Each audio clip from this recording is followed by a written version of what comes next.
Good morning students. आज हम लोग क्लास 12 के बायोलॉजी का तीसरा यूनिट पढ़ेंगे। तीसरा यूनिट का नाम है मानव कल्याण में जीव विज्ञान। जो तीसरा यूनिट का नाम है यूनिट नंबर 3, जिसका नाम है मानव कल्याण में जीव विज्ञान। ठीक है, मानव कल्याण में जीव विज्ञान। मानव कल्याण में जीव विज्ञान या तो इसे कहा जाता है biology in human welfare. Biology in human welfare, मानव कल्याण में जीव विज्ञान, यूनिट नंबर 3 है। ठीक है, यूनिट नंबर 3 के अंतर्गत आते हैं एक्सरसाइज नंबर 8, एक्सरसाइज नंबर 9 और एक्सरसाइज नंबर 10। 3 एक्सरसाइज आते हैं इसके अंतर्गत, 8, 9, 10, जिसमें 8वां एक्सरसाइज है आपका मानव स्वास्थ्य एवं रोग, जिसके बारे में कि आज हम लोग पढ़ेंगे। ठीक है, इस यूनिट से जो बोर्ड एग्जाम में क्वेश्चन पूछा जाता है वो अप्रोक्स 14 मार्क्स का, इस यूनिट से अप्रोक्स 14 मार्क्स का क्वेश्चन पूछा जाता है। बहुत ही इंटरेस्टिंग यूनिट है ये, क्योंकि इसमें हम लोग पढ़ते हैं कि सूक्ष्म जीव का हमारे जीवन में क्या भूमिका है, उससे क्या लाभ है, क्या हानि है, इन सभी पहलुओं पे हम लोग विचार करेंगे। क्योंकि सूक्ष्मजीव जो हमारे वातावरण में कहीं भी उपस्थित है, चाहे जीवाणु हो, विषाणु हो, कवक हो, या तो युगलिना हो, शैवाल हो, ये प्रत्येक जगह उपस्थित है, क्योंकि वो बहुत ही छोटे आकार में होते हैं। तो उसका हमारे जीवन में क्या लाभ है और क्या हानियां हैं, इसके बारे में हम लोग इस पूरे यूनिट में पढ़ेंगे। सबसे पहले हम लोग पढ़ेंगे 8वां एक्सरसाइज जो है वो मानव स्वास्थ्य एवं रोग। हमें स्वस्थ रहने के लिए क्या जीवाणु की आवश्यकता है, या तो हम जो अस्वस्थ रहते हैं उसमें जीवाणु की क्या भूमिका होती है, इसके बारे में हम लोग इस पूरे एक्सरसाइज में पढ़ेंगे। ठीक है, अब ध्यान दीजिएगा, एक चीज सबसे पहले समझते हैं, छोटा सा चीज है कि हमारे लिए जो सूक्ष्म जीव है वो लाभदायक कैसे होता है।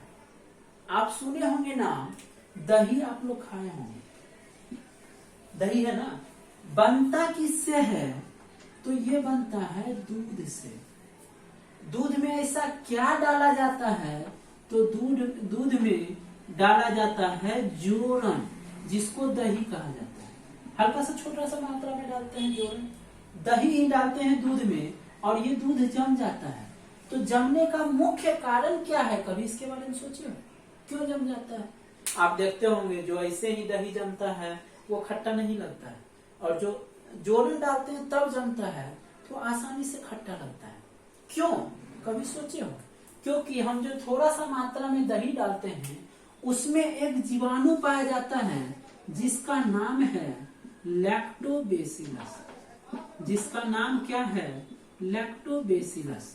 ये लैक्टोबैसिलस क्या है, तो ये एक प्रकार का जीवाणु है। ठीक है, ये लैक्टोबैसिलस क्या करता है, इसमें दूध में जो उपस्थित लैक्टिक अम्ल है उसको जमाने का कार्य करता है। ठीक है, जिसके कारण दूध किसमें परिवर्तित हो जाता है, दही में। देखिएगा, दूध तरल अवस्था में होता है, लेकिन दही ना तो पूर्ण रूपेण तरल होता है, ना ही तो पूर्ण रूपेण ठोस होता है, दोनों के मध्य की अवस्था होती है। ठीक है, तो लैक्टोबैसिलस यहाँ पे उपयोगी होता है, क्योंकि आपको पता है दही खाने से दिमाग तेज होता है शायद, हाँ। ठीक है, तो यहाँ पे लैक्टोबैसिलस हमारे शरीर के लिए उपयोगी होगा। दूसरा उदाहरण हम लोग लेते हैं, आप लोग खाए होंगे मशरूम। ठीक है, मशरूम खाए होंगे, जिसे गांव की भाषा में गोबर छत्ता कहा जाता है। क्या कहा जाता है, गोबर छत्ता। आपको पता है ये क्या होता है, पेड़ है या पौधा है या कुछ और है, कभी सोचे हो इसके बारे में? क्योंकि अगर पौधा होता तो यह कहीं भी उग जाता, नहीं उगता, लेकिन ये उगता कहाँ है, सड़े गले गोबर के ऊपर, सड़े गले पुआल के ऊपर, सड़े गले भूसा के ऊपर। क्यों? क्योंकि जो मशरूम है या गोबर छत्ता है, यह सिर्फ और सिर्फ सूक्ष्म जीवों का झुंड होता है।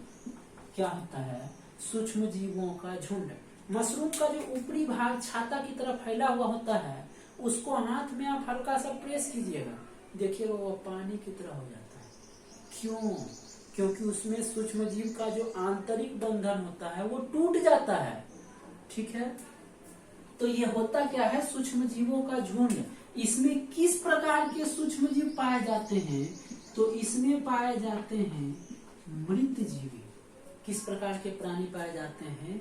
मृत जीवी सूक्ष्म जीव पाए जाते हैं या मृत जीवी प्राणी पाए जाते हैं। ये करते क्या है? तो मरे हुए जीवों से अपना भोजन ग्रहण करते हैं या तो मरे हुए जीवों के द्वारा पोषण ग्रहण करते हैं। जैसे गोबर देखना जब सड़ जाता है, पुआल जब सड़ जाता है, या तो भूसा जब सड़ जाता है, तब मशरूम उत्पन्न होता है। ठीक है, तो यहाँ पे ये जो सूक्ष्म जीव था या लैक्टोबैसिलस जो जीवाणु है, ये हमारे लिए फायदेमंद था, क्योंकि आपको पता है कि मशरूम हमारे शरीर के लिए अत्यधिक फायदेमंद होता है। ठीक है, तो अत्यधिक फायदेमंद होता है मतलब कि यहाँ पे दो फायदे आप देखें, किसके? सूक्ष्म जीव के। और अभी हम लोग पढ़ रहे थे कि मानव कल्याण में जीव विज्ञान किस प्रकार सहायक होता है, तो जीव विज्ञान के अंतर्गत ही हम लोग सूक्ष्म जीव के बारे में पढ़ते हैं। ठीक है, अब हानि कहाँ करता है? तो किसी प्रकार का भी रोग आप ले लीजिए, जैसे टीएमवी नामक वायरस कैंसर जनरेट करता है। टीएमवी कहे तो टोबैको मोजाइक वायरस, जो तंबाकू में पाया जाता है, ये मुंह का कैंसर जनरेट करता है। दूसरा HIV नामक वायरस है। HIV कहे तो ह्यूमन इम्यूनोडिफिशियंसी वायरस, जो कौन सा रोग उत्पन्न करता है? तो ये एड्स नामक रोग उत्पन्न करता है। ठीक है, तो ये सभी हानिकारक प्रभाव है। चलिए डिटेल से हम लोग पढ़ेंगे इस चैप्टर के अंतर्गत। अब हम लोग आते हैं एक्सरसाइज पे। तो एक्सरसाइज का नाम ही है बउआ आपका कि मानव स्वास्थ्य एवं रोग। आपकी एक्सरसाइज का नाम ही है मानव स्वास्थ्य एवं रोग। तो सबसे पहले हम लोग यहाँ समझेंगे स्वास्थ्य के बारे में। ठीक है, व्हाट इज स्वास्थ्य या व्हाट इज हेल्थ। अगर आपसे कोई पूछे कि बताइए स्वास्थ्य क्या है, या तो किसी भी मनुष्य को स्वस्थ कब कहेंगे, अगर आपसे कोई पूछ ले गलती से कि किसी भी मनुष्य को स्वस्थ कैसे कहेंगे, या तो कहा जाता है कभी डॉक्टर के पास जाते हो तो हेल्दी रहो, या तो कोई दोस्त से मिलते हो, कोई रिश्तेदार आते हैं तो बोलते खाया पिया करो स्वस्थ रहोगे, नहीं कहा जाता है। तो जनरली परिभाषा स्वास्थ्य का मतलब लोग क्या देते हैं, जो जनरल लाइफ में देते हैं, वो सीधा सीधा बोलेंगे कि कोई रोग नहीं है तो वो व्यक्ति स्वस्थ है। मतलब रोगों की अनुपस्थिति। कोई भी व्यक्ति अगर रोग से ग्रसित नहीं है तो उसे स्वस्थ कहा जाता है। क्या ये सही है? देखिए, हाँ सही है, कुछ मायनों में सही है, लेकिन पूर्ण रूपेण सही नहीं है। स्वास्थ्य का मतलब वो 3 तरीके से स्वस्थ होना चाहिए।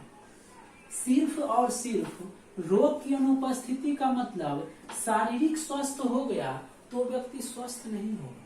मान लो देखने में बहुत हट्टा कट्टा है और उसको दिमागी बहुत ज्यादा टेंशन हो या पागल हो, तो क्या हम उसे स्वस्थ कहेंगे? नहीं कह सकते। या तो मान लो वो पागल भी नहीं है, उसका मानसिक संतुलन भी अच्छा है और वह शरीर से भी हष्ट पुष्ट है, तो क्या हम उसे स्वस्थ कहेंगे? नहीं, क्योंकि उसका व्यवहार के बारे में तो जानिए कि वो आपसे किस प्रकार व्यवहार कर रहा है, या तो कोई अनजान लोगों के साथ वो किस प्रकार व्यवहार कर रहा है। तो अब हम लोग स्वास्थ्य को मुख्यतः 3 पहलू पे देखेंगे। कौन कौन सा? तो सबसे पहला है क्या? तो शारीरिक स्वास्थ्य। क्या है? शारीरिक स्वास्थ्य, मतलब शारीरिक रूप से वह स्वस्थ होना चाहिए। दूसरा है आपका मानसिक स्वास्थ्य। मानसिक स्वास्थ्य कहने का मतलब दिमागी तौर पर वह स्वस्थ होना चाहिए। और तीसरा है व्यवहारिक। या तो इसी को कहा जाता है सामाजिक स्वास्थ्य। क्या कहा जाएगा? व्यवहारिक या सामाजिक स्वास्थ्य। तीन रूप से यदि व्यक्ति स्वस्थ हो तभी उस व्यक्ति को स्वस्थ कहेंगे। मान लो इस दो रूप से व्यक्ति स्वस्थ है और आप उसके पास गए, आपको वो चीर के बोला, तो आपके मुंह से क्या निकलता है? पागला गए हो क्या? तो ये पागल कहने का मतलब क्या है कि वो व्यवहारिक रूप से स्वस्थ नहीं है। शारीरिक रूप से तो है, मानसिक रूप से भी है, लेकिन व्यवहारिक रूप से स्वस्थ नहीं है। इसीलिए स्वास्थ्य के लिए ये तीन पहलू का होना जरूरी है। अगर आपसे कोई पूछे कि बताइए स्वास्थ्य का परिभाषा क्या होता है, तो क्या कहेंगे कि मान लीजिए आपसे कोई पूछे कि स्वास्थ्य या हेल्थ का परिभाषा या डिफिनीशन दीजिए, तो क्या कहेंगे यहाँ पे कि स्वास्थ्य का अर्थ रोग की अनुपस्थिति या शारीरिक स्वास्थ्य नहीं है। क्या कहेंगे? स्वास्थ्य का अर्थ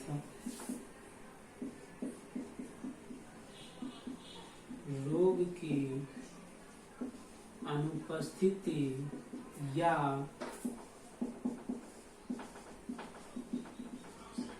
शारीरिक स्वास्थ्य नहीं।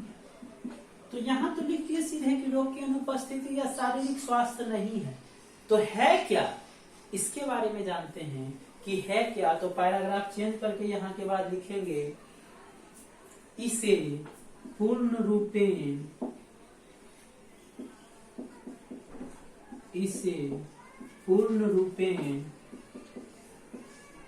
शारीरिक,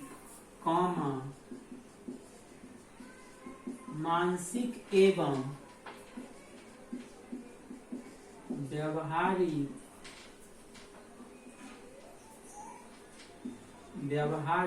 या तो इसे क्या लिख सकते हैं, व्यवहारिक या सामाजिक स्वास्थ्य के रूप में परिभाषित किया जा सकता है। सामाजिक स्वास्थ्य के रूप में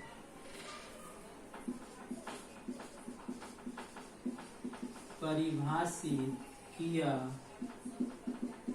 जा सकता है। देखिए ध्यान दीजिएगा, क्या कहे, इसे पूर्ण रूपेण शारीरिक, मानसिक एवं व्यवहारिक या सामाजिक स्वास्थ्य के रूप में परिभाषित किया जा सकता है। ठीक है। अब हम लोग के जो स्वास्थ्य संगठन है, विश्व स्वास्थ्य संगठन, जिसे कहा जाता है वर्ल्ड हेल्थ ऑर्गेनाइजेशन, विश्व स्वास्थ्य संगठन या WHO से शॉर्ट में कहा जाता है, उन्होंने भी एक परिभाषा दिए थे सन 1984 ईस्वी में। 1984 ईस्वी में उन्होंने एक परिभाषा दिए थे जो कुछ इस प्रकार है कि health is the state of complete physical, mental and social well-beings and not merely on absence of disease. लिख देते हैं उसको भी। इसको, इस परिभाषा को अगर आप लिखना चाहे तो वीडियो रोक के लिख सकते हैं। इसके आगे हम लोग देखते हैं, इसको मिटा देते हैं हम लोग।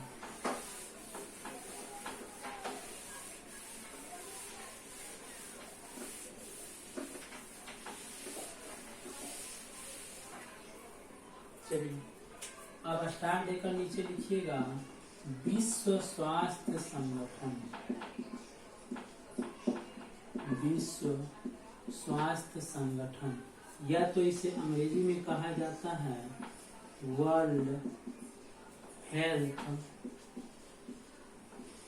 ऑर्गेनाइजेशन, शॉर्ट में कहा जाता है WHO। विश्व स्वास्थ्य संगठन ने 1984 ईस्वी में 1984 ईस्वी में विश्व स्वास्थ्य संगठन ने 1984 ईस्वी में स्वास्थ्य की परिभाषा ने स्वास्थ्य की परिभाषा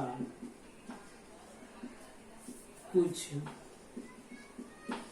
इस प्रकार दिए। क्या था परिभाषा उनका? तो उनका परिभाषा था health is the state of, उनका परिभाषा था health is the state of, health is the state of complete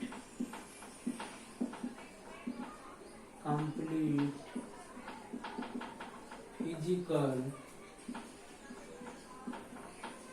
mental and social, physical, mental and social well-beings and social well-beings and social well-beings and not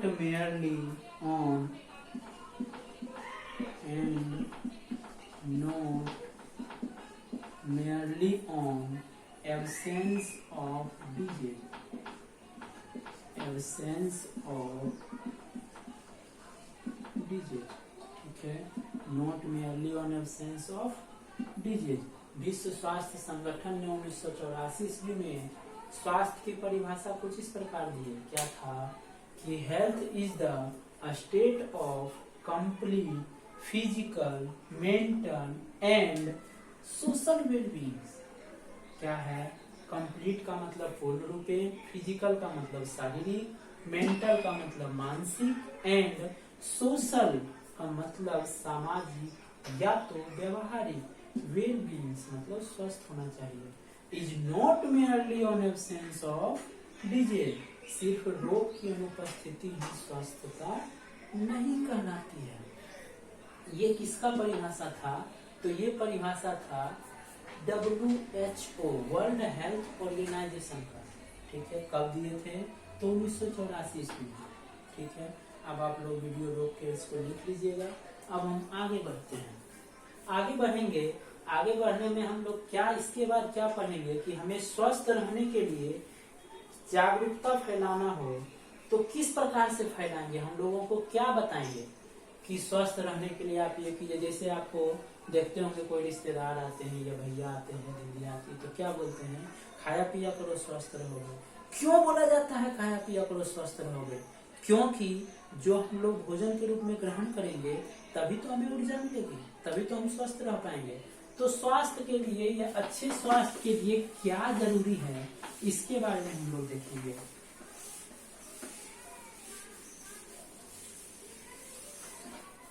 ध्यान दीजिएगा। अब इसके बाद star देकर लिखिएगा अच्छे स्वास्थ्य के लिए, अच्छे स्वास्थ्य के लिए जागरूकता, अच्छे स्वास्थ्य के लिए जागरूकता। अगर हम लोग जागरूक बने अच्छे स्वास्थ्य के लिए तो किसी को क्या बता सकते हैं कि आप स्वस्थ रहने के लिए क्या क्या कीजिए। देखिए, कभी भी आप स्वस्थ मुख्यतः 3 कारणों से रह पाते हैं। कौन कौन सा कारण है? तो सबसे पहला कारण है उसका संतुलित आहार। सबसे पहला कारण क्या है? संतुलित आहार। अगर आप नियमित संतुलित आहार लेते हैं तो आप निश्चित रूप से स्वस्थ रहेंगे। दूसरा है व्यक्तिगत स्वच्छता। दूसरा क्या है? व्यक्तिगत स्वच्छता, कि आपको पूर्ण रूप से स्वच्छ रहना पड़ेगा। स्वच्छ कहने का मतलब नियमित स्नान करना पड़ेगा, या तो धुले हुए कपड़े पहनने पड़ेंगे या साफ कपड़े पहनने पड़ेंगे, अपने हाथों को लगातार धोना पड़ेगा। इस प्रकार से जो स्वस्थ है वो व्यक्तिगत स्वच्छता के अंतर्गत आता है। और तीसरा जो है, पहला संतुलित आहार, दूसरा व्यक्तिगत स्वच्छता और तीसरा है नियमित व्यायाम। तीसरा क्या है? नियमित व्यायाम। 3 रूप में रहता है, संतुलित आहार, व्यक्तिगत स्वच्छता और नियमित व्यायाम।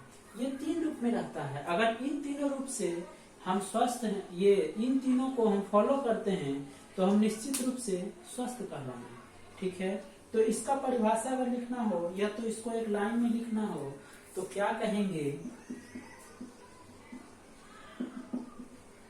अच्छे स्वास्थ्य के लिए अच्छे स्वास्थ्य के लिए या अच्छे स्वास्थ्य के लिए ना लिख के लिखो, बनाए रखने के लिए, बनाए रखने के लिए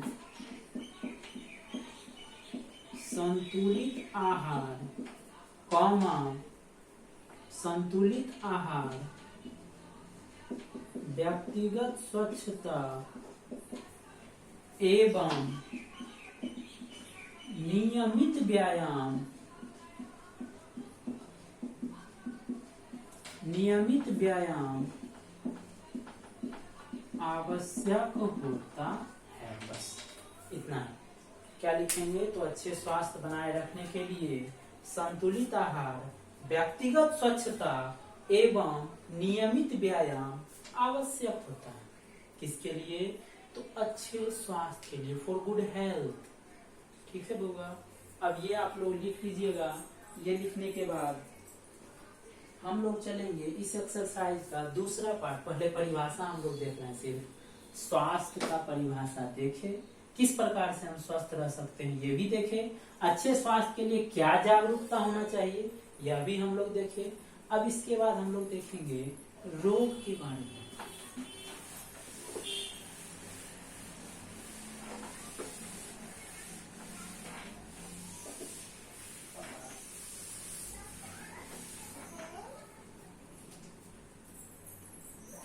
इसके बाद हम लोग देखेंगे रोग के बारे में।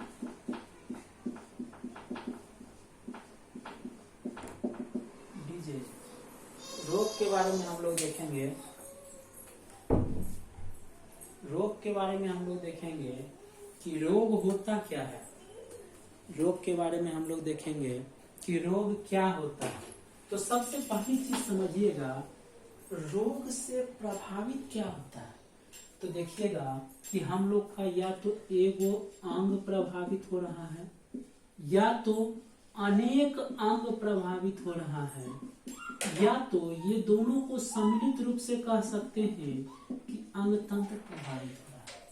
ठीक है, या तो एगो अंग प्रभावित हुआ, या तो अनेक अंग प्रभावित हुआ, या तो अंग तंत्र प्रभावित हुआ। या प्रभावित कहने का मतलब क्या है कि ये तीनों मिलकर जो कार्य कर रहा था, ये इसमें जो कार्य करने की क्षमता थी, कार्य करने की क्षमता जो थी, उस क्षमता के ऊपर प्रतिकूल प्रभाव पड़ा। कौन सा प्रभाव? तो प्रतिकूल प्रभाव। प्रतिकूल प्रभाव करने का मतलब कार्य क्षमता का कम हो जाना। जैसे हम लोग के हाथ में अगर या शरीर के किसी अंग में चोट लग जाता है, चोट लगने का कारण क्या है, मतलब क्या है कि वहां की जो